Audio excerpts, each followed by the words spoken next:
So I found a message in a bottle after one of the tropical storms that hit the coast. I actually thought it was some debris or just like a glass bottle that had washed up. And when I looked closely at it, it had a handwritten note inside of it. Let me show you what I found. I found a message in a bottle. And let me show you it. And here's my bag. And here's a cool sand dollar and shells that I found. Pretty cool. But okay, I know it's not from Pirate Times because they did not have Simply Organics back in Pirate Times. Super excited about it. Message in a bottle, first one. We'll be back later. Maybe we'll open it together.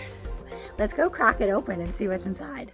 I'm in my garage and I actually pulled out some of my maps that I have of Newbury, Plum Island. So you can see here, this is the Atlantic Ocean here, and down here is Plum Island and the Parker River National Wildlife Refuge. And I actually found the message in the bottle right about here.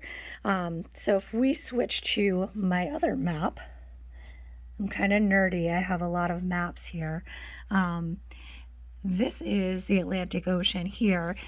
This is what I was just showing you, the Parker River Wildlife Refuge.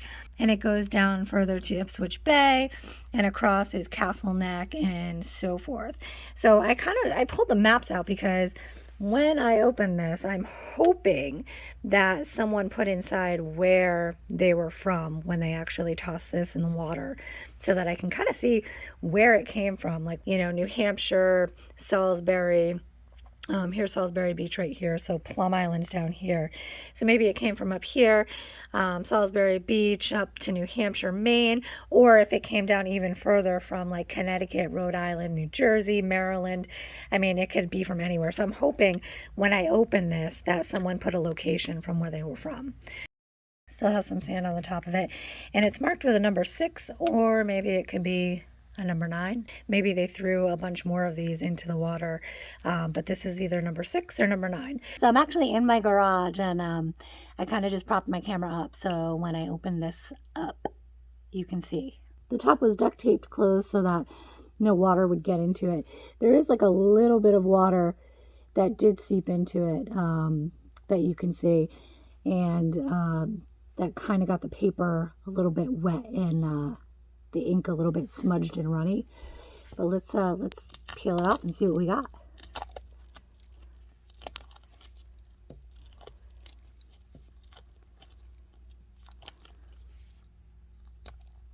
Okay, pulled that off. Just some duct tape. And I'm going to crack open the top. And it's just an old Simply Organics bottle here. I'm going to pull the note out. Oh, there's a weird smell that is coming out of the bottle. So let's see if I can get this out without ripping it.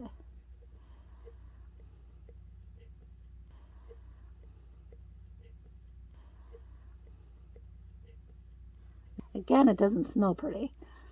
But let's see what we got here. Might have to let this dry a little bit. So here is the message, and I'm actually going to let this dry before I come back and read it. So stay tuned. Okay, so what I was able to figure out once I opened it and let everything dry was it came from a writer in Newport, Rhode Island, which is really cool. So it looks like this gentleman wrote a book, Michael Dunton.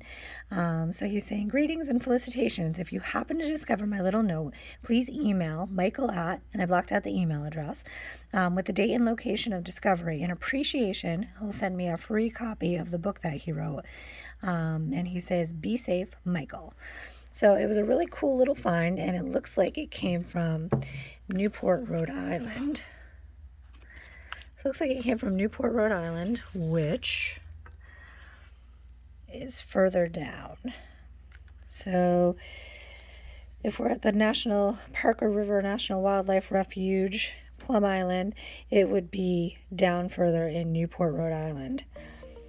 So thanks so much, Michael. That was really fun find. I did send you an email to get a little bit more information on this discovery.